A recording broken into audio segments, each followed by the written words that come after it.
Hello, hello. Welcome everybody. I have so lost track of where we're at. Hi Rochelle.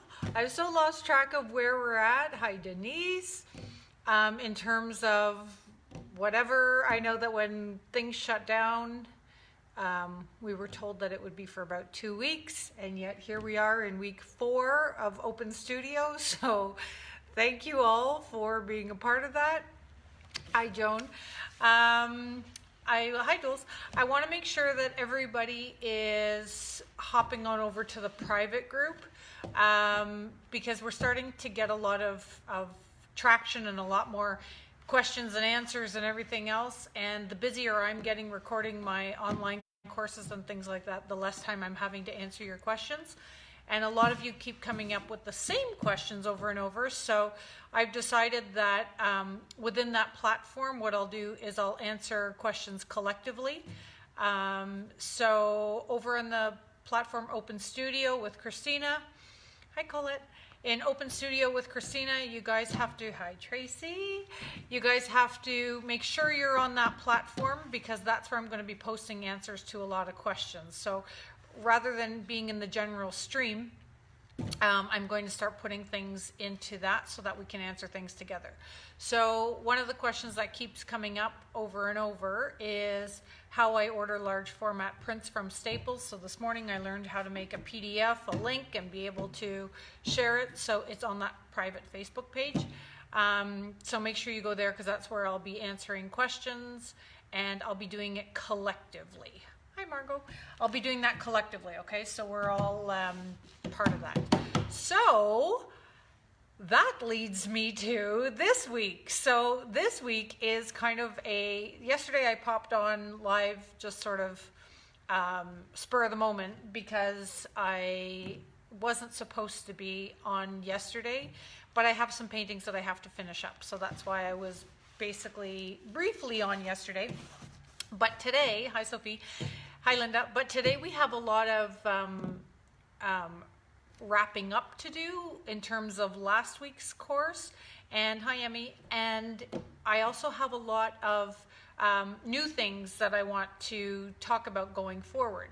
So I will say hi to Seb for you. He's at university right now for fine arts. Did I tell you that? And he loves ceramics, so who knows? You may have some protege in the future. So yesterday I popped on and I was working on canvas, and so today what I decided to do was show you how I finish a canvas. But before we get to that part, I want to talk about the project on Friday. I cannot believe how incredible all the output was and the participation. It was so incredible that I've lost track of how many people were posting. Like it's Facebook. So it's funny because it's like it's new to me. It's kind of new to me. Hi Amelia. Yeah, it's like it's kind of new to me, but the whole platform just keeps changing and evolving, and that's why I decided to start the private group because I thought maybe I'd be able to keep things a bit together better because right after we posted, I think within an hour, someone posted their finished piece. And I always had thought that person was, like it was in my brain, and I'm not sure who it was, but somebody had posted, and then Amelia was second, but somebody had posted, and I've lost that feed somehow. So no matter where I keep digging, I can't find that first post. So that's leading me to believe that maybe Facebook isn't the best way for me to organize and keep track of all the submissions. So I kept trying to check things as they were going, but there's no way I could keep track of them unless I was doing it manually. So like I said, I've lost track somehow. So for that reason, I wanted to announce my prizes, and at first I had thought, okay, so the first submission, I had all these things that I was going to do, and then I thought, you know what? Instead of doing that, I have an idea. I'm just going to give everybody who participated the same prize. Okay, so that'll be for the first contest. And then when we're in the private group, we'll do lots of other ones, and it'll be so great.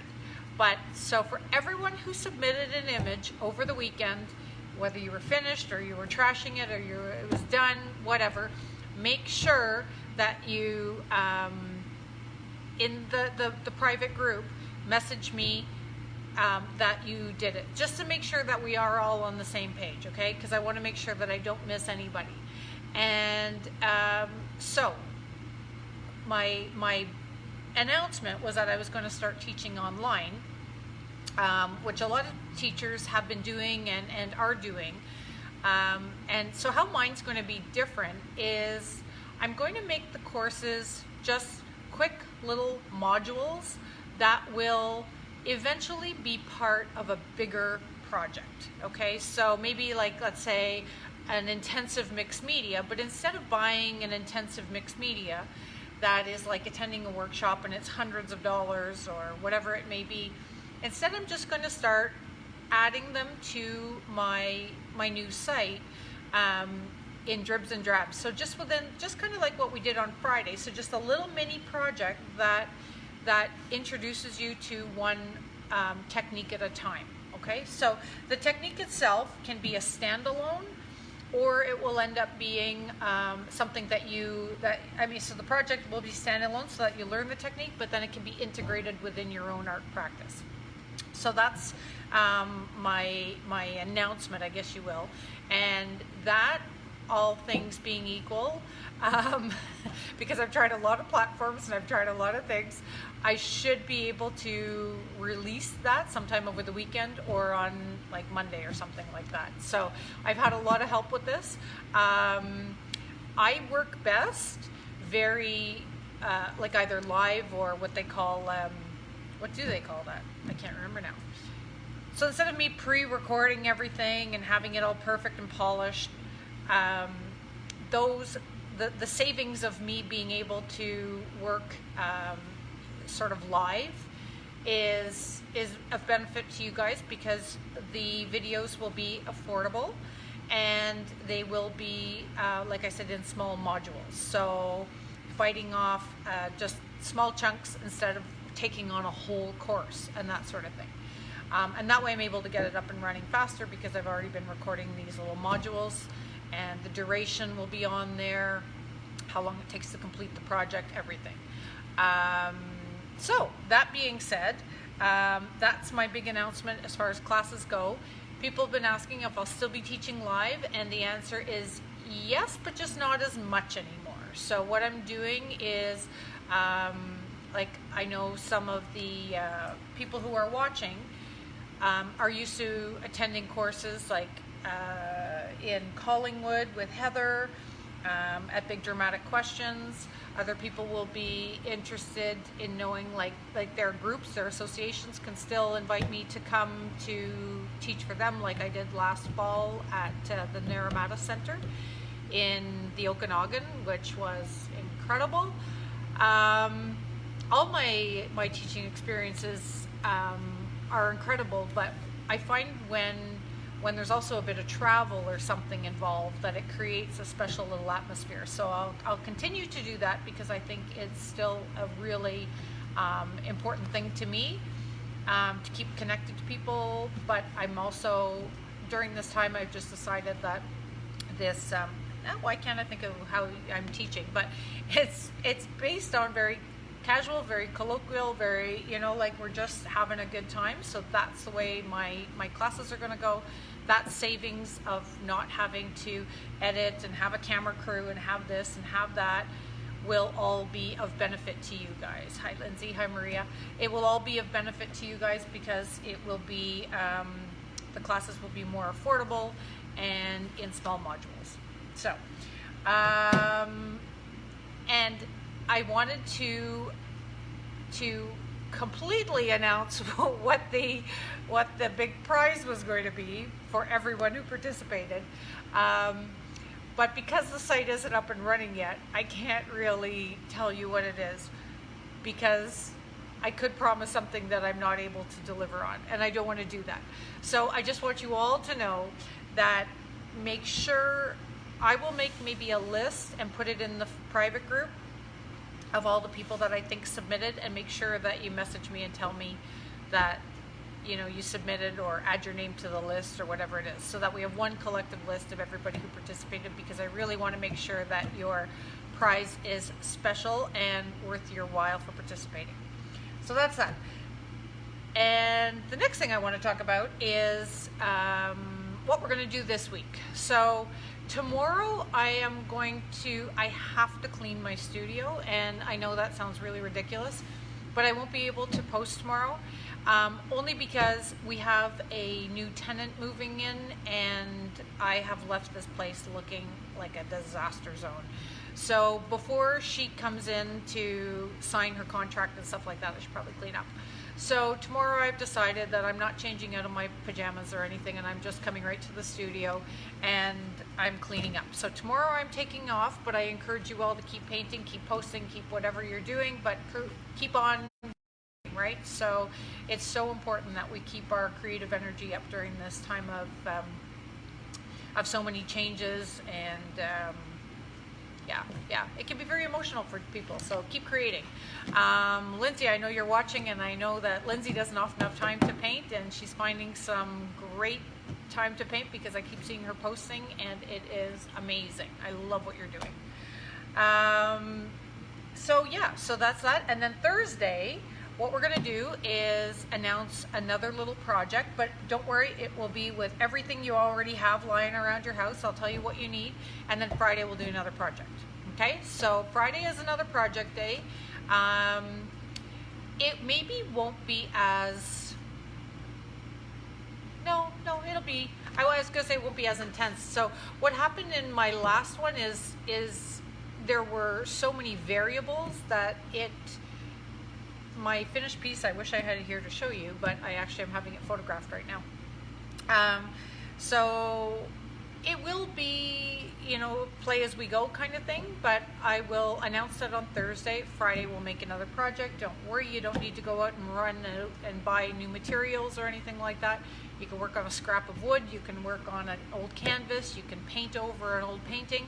Whatever you want to do, we're going to make sure that it works, so that Friday when we do another project live, hi Susan, we're doing another project live on Friday, and then that will be the last of the live platform without going through the group. Okay, so on Monday then we're switching to the Facebook group. So you'll want to make sure that you get on the private Facebook group. Message me if I haven't already invited you to be a part of it. And it's called Open Studio with Christina. And we're a group of artists that are just sharing ideas and platform for sharing materials and suggestions and things like that. So far we've developed quite a fun little group here over the last 3 weeks, and I would encourage you all to come on over to the group, because that's where we're switching to Monday. So Monday, hi Lucy, so Monday I'm going to make a little announcement, and the little announcement on live will just be to hop on over to the group. Okay, so because we're no longer going to be doing the lives at noon through the public platform, we're going to be doing it through the group. So make sure you get your part of the group. I'm going to say this every day until Monday, okay? So, and then after that as well, I'll make a few more announcements to make sure that everybody hops on over to Open Studio with Christina, because that is going to be it'll be a little safer, it'll be a little tighter for us, because what's happening, I'm finding, is, like I said, so many people are posting and so many people are sharing and everything else, and I'm losing track of who's been participating. So, maybe this way we could have a little more control over what's happening within the group. And is it going to stay at noon? We'll talk about that. We have a lot of people that are joining us from the west, and so I know for them that's like 9 o'clock in the morning. So I can't make it much earlier unless people don't, because eventually people are going to have to go back to work too, right? So maybe noon isn't the best time. So maybe we'll leave that one up to discussion for next week. On Monday it'll start at noon. and then we'll go from there. So, but for those of you just tuning in, tomorrow we're not doing live. Thursday we're announcing a new project. Friday we're doing another project live. Okay, so it'll be our last project live, it'll be our last video live, and then Monday we're hopping over to the new platform.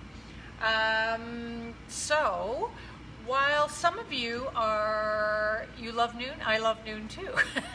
It allows me to wake up at 9 and then have my breakfast and slowly make my way over to the studio. So we'll see what happens. Like I said, we have people in the West that I know are probably 3 or 4 hours difference. So I don't want to make it much earlier for them. But anyway, let's talk about that next week. So for now, today what I'm going to do is I'm just going to demonstrate faux encaustic. So the painting, there's lots of ways to do faux encaustic. This is the way that suits me best.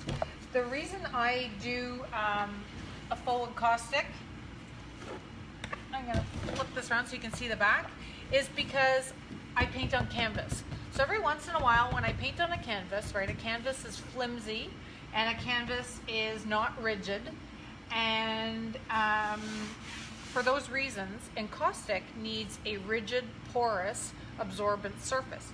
So this is not rigid at all. So forget encaustic. What will happen eventually, I could put encaustic on this painting, and then what will happen is eventually it's going to be fragile, and it's going to be subject to chipping or cracking or anything like that. So the wax is not meant to go on any type of a flexible surface.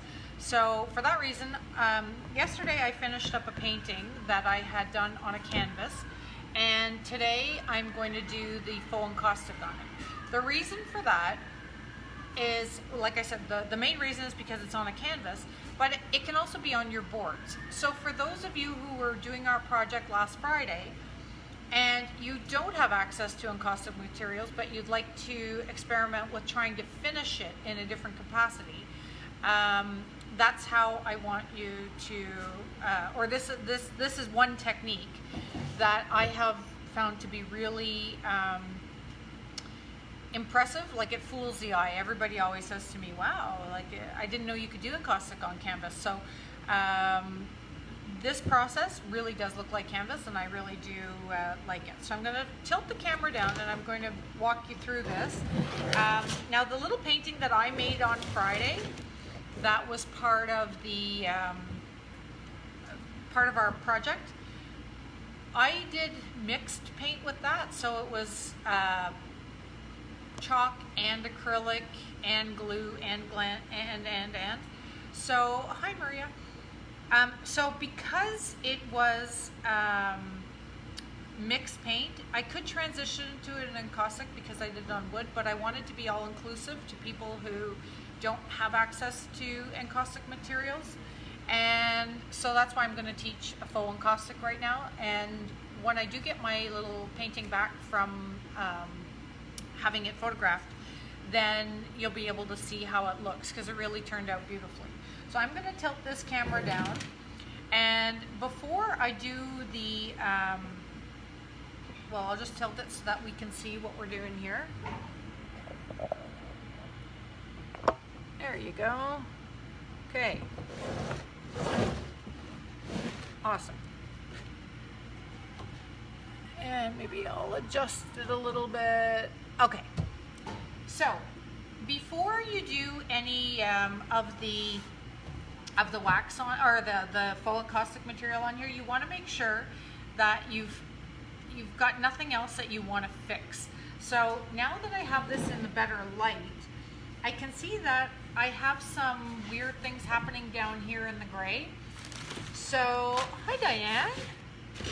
So what I'm going to do is I'm going to take a little piece of sandpaper, and I'm just going to distress it a little bit. So you can't see it, but basically up close, some of my gray areas are less than spectacular. So I could go back in and I could add more gray, or I can just take some sandpaper and distress it a little bit. So path of least resistance.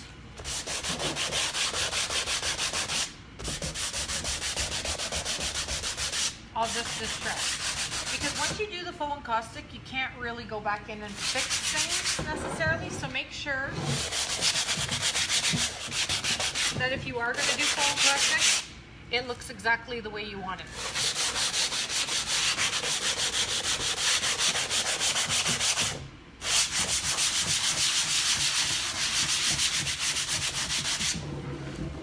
So now it looks like the areas that I missed with the gray are actually intentional. So to me, this is going to be just great. Okay, so, and I have to make sure it's dust free, and I'm going to get rid of that sand mark. And the other thing I need to do is if I have anything like this little bit here that needs to be glued back down, I can do that now as well. I don't think that's going to come off, so I think I'll leave it because I like that little bit of edginess to it. And I think I'm good to go. So this is, I'll show you here, what I use quite often. It is just a can of crystal clear. You want to make sure you get crystal clear, water-based, not oil-based, varnish, and this one is gloss. So I love to use this. I wish I had closed the lid better because it is leaking all over the place. But I am going to just pour on quite a bit. There we go. And then I'm going to use something flat to spread it around.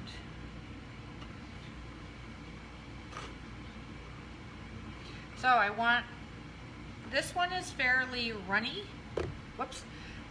This one is fairly runny, so it will, on a canvas especially, it will tend to pool into the center.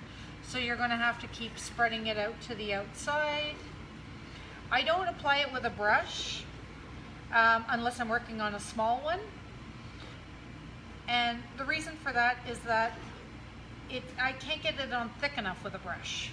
So because I really want this to look like a really thick coat, almost like wax, right? So if we're doing a faux encaustic, what is the name of the company? The name of the company is Varathane, but you can get any varnish from a hardware store, okay? Any varnish from a hardware store that is water-based and gloss. So the reason I'm saying water-based is because if you use an oil-based one, they tend to yellow, first of all, and second of all, they take a long time to dry. So a water-based one will dry overnight when you put it on this thick, and it'll be nice and shiny and clear.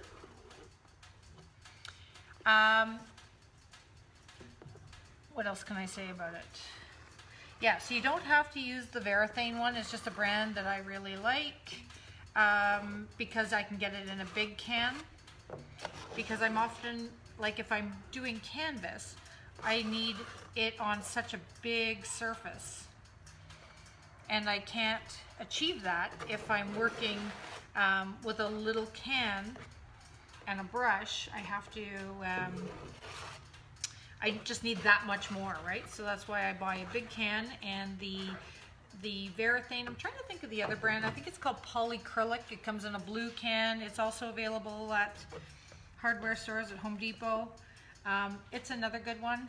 I've used it a lot. So I have something on here that is like a brown. It must be one of my earlier layers, a stain that is coming through. And there's nothing I can do about it now. I'm going to have to adjust it later. Oh, I know, it came out of the that brown layer. So I'm going to have to adjust that layer if I don't like it. I'll just have to wait till it dries. But I'm not going to try to spread it everywhere because it's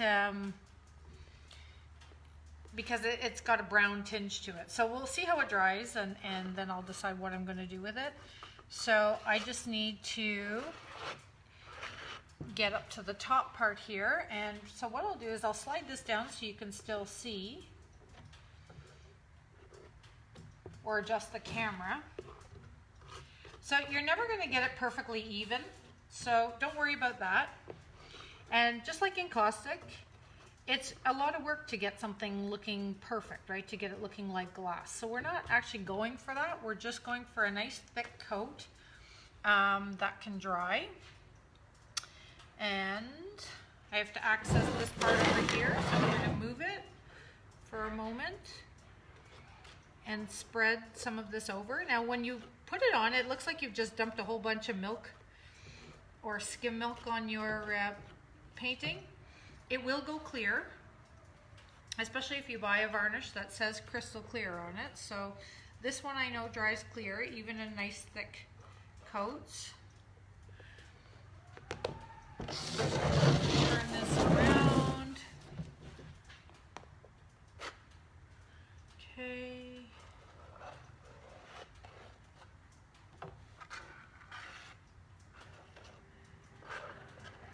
Get some more spread over here. Now I'm going to put some new stuff, some fresh stuff up at the top, because my image has a lot of white in it, and this varnish has activated a bit of my stain down here. I'm going to try not to drag the brown up there, because then that'll be too much fixing. So in terms of fixing, because it's all acrylic base, I can just go back in with acrylic paints afterwards, and I can touch that up if there's anything that really that I don't like. But for now I'm just going to add some clear up here. There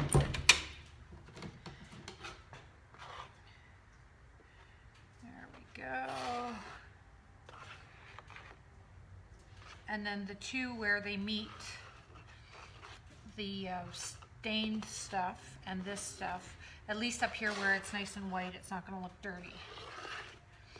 So if you don't have any varnish and you're itching to try this, look through your supplies. Any type of a medium will do. So if you have a matte medium, or if you have a gloss medium, those will work.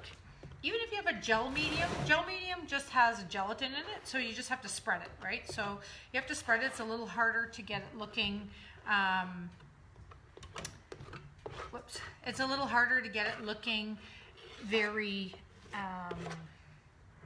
smooth, I guess, but it doesn't matter because we're trying to mimic encaustic anyway, so encaustic isn't always perfectly smooth, at least not how I do it.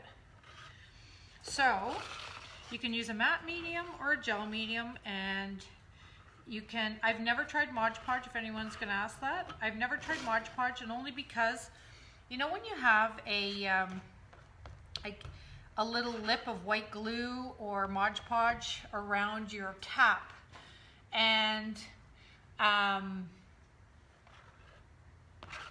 answer that question in a second, Amelia. That's a good one. So yeah, so if you don't, you know, when you have your cap and then you peel off the dried part, like from using it over and over, and you peel it off, if it's not perfectly clear, then it's not going to dry clear. So that's what I'm always looking for. And in matte medium and gel medium and gloss medium, it will dry clear. So for that reason, go ahead and use those things if you don't have any varnish. The reason I use this big can of varnish is because this can of varnish costs like $50, and I have enough varnish here to do a lot of big paintings.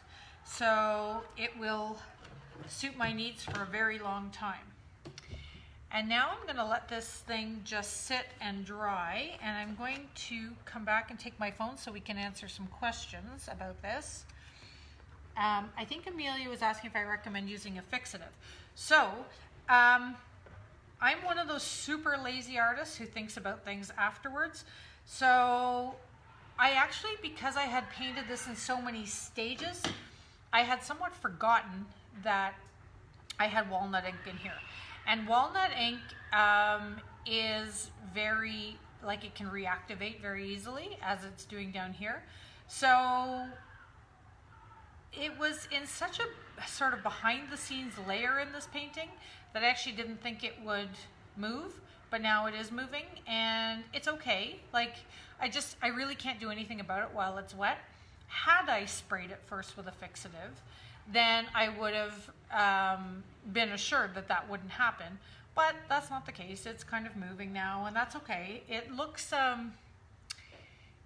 I spilled a coffee sort of on top of this area of the painting. So I won't know until it's dry how it's going to look. I could take a paper towel now and wipe it off and that sort of thing, but I'm just curious to see how it's going to dry. So I'm going to leave this till tomorrow and then deal with it then.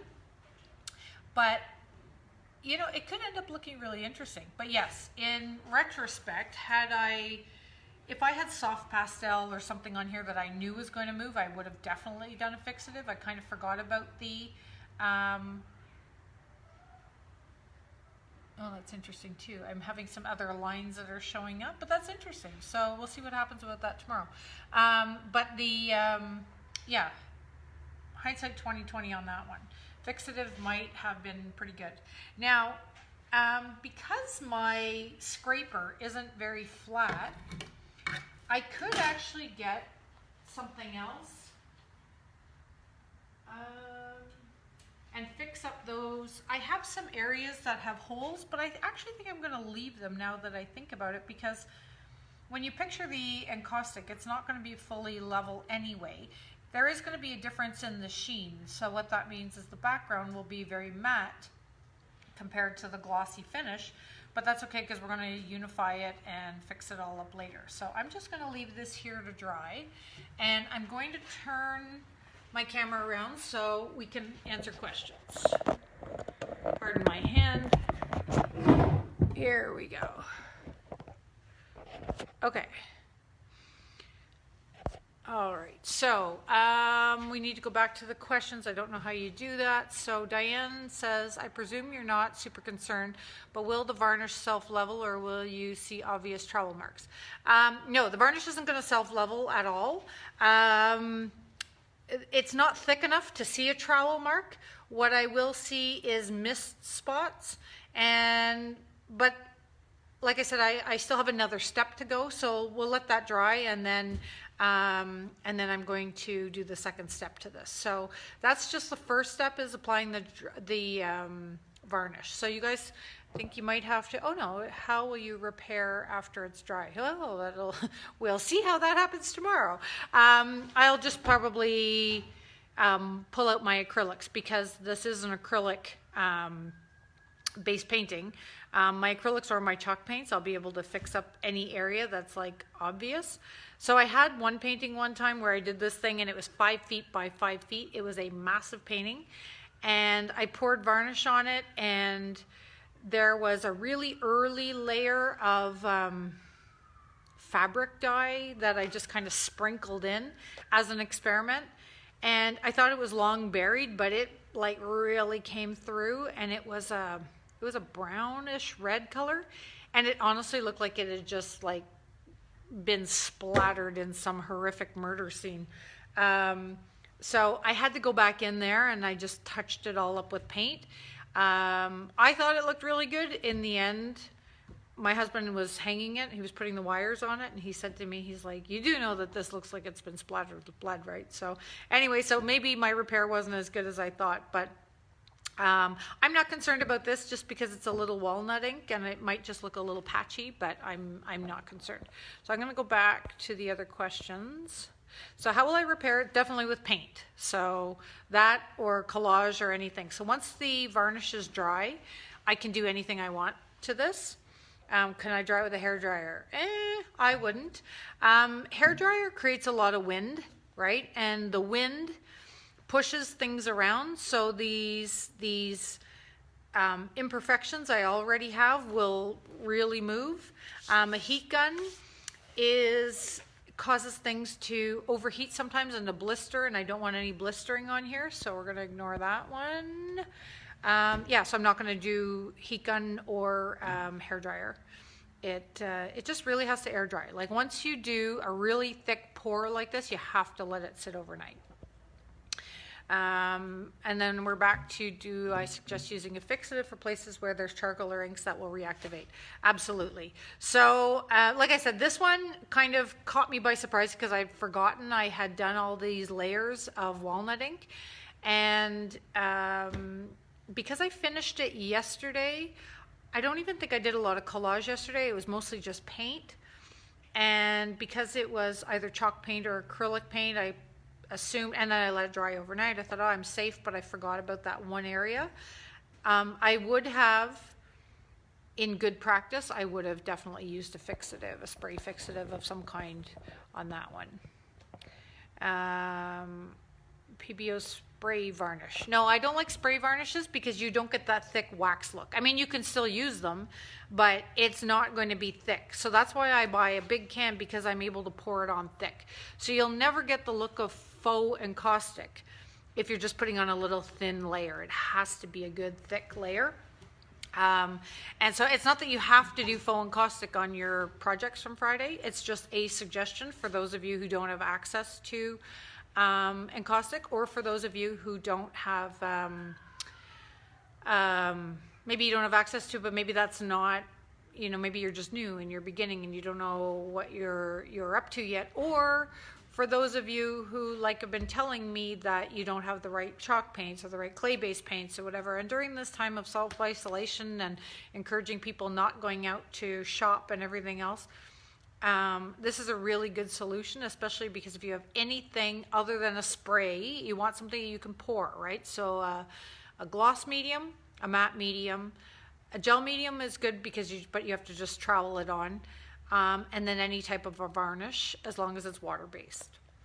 But don't use white glue or Mod Podge or anything like that because they don't dry clear. And why is it that you don't use a brush? So I don't use a brush because it doesn't allow me to get it on thick enough. So if I brush it on, that's fine. I have to let it dry, and then the next day I come back, and then I'd have to brush on another coat. And I could do that, but to get it to the same thickness that a pour would do, would probably take like 4 or 5 different layers with a brush. So I just pour it on because it gets it nice and thick all at the same time. So it's not that you can't do it, it's just more time consuming. And at least with a pour, I put it on and it's like I don't know who the cooking show guy is or girl, I can't remember, who does the set it and forget it. Like, this is kind of a set it and forget it. You pour it on, you walk away, you go do something else until the next day. So, yeah, so let's see if there's any other questions. Oh, yes, so can we use a gloss medium varnish from Liquitex or, oh, yes, a pouring medium. Great suggestion. So, I too tried that experiment, like many of you have, I'm sure, with the pouring medium, you know, where you make the swirly paintings and all that stuff. Great fun. I had no success, but great fun. And then I had all this pouring medium afterwards, and I was like, what am I going to do with this? So this is actually one of the ways that I discovered. I just poured it on my painting and let it dry overnight, and it did the exact same thing. So very good suggestions. So yeah, so the can we use a gloss medium varnish from Liquitex? Yeah, so that's what I'm talking about. So any of the mediums, the matte medium or the gloss medium, that sort of thing, that's all fine.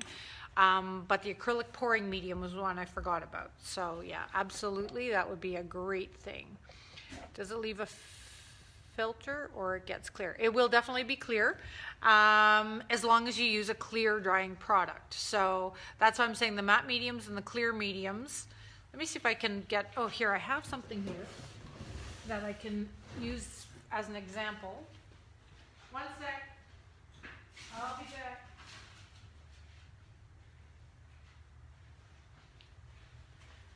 So I have a empty container here of Mod Podge, and in the cap and on the edge, I have dry Mod Podge.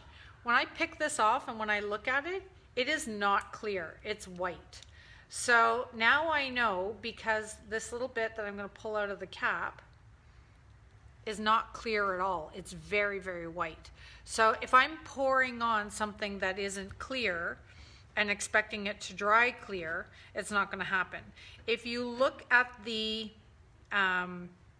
so the mediums, the art supply mediums are definitely made for that, right? So they're made to be incorporated into your artwork, so they are clear. If you don't know, just do a test. Just do a test on one spot, like, or take a fake, not a fake painting, take a little sample piece and then put on, pour some on and just let it dry. And then that way you'll know if you're 100%, because you don't want to ruin your painting, right? So that is the other risk that you would take by experimenting with something that you don't know whether will work or not. So the varnishes are, so that Varathane one, I'll get the can again and show you.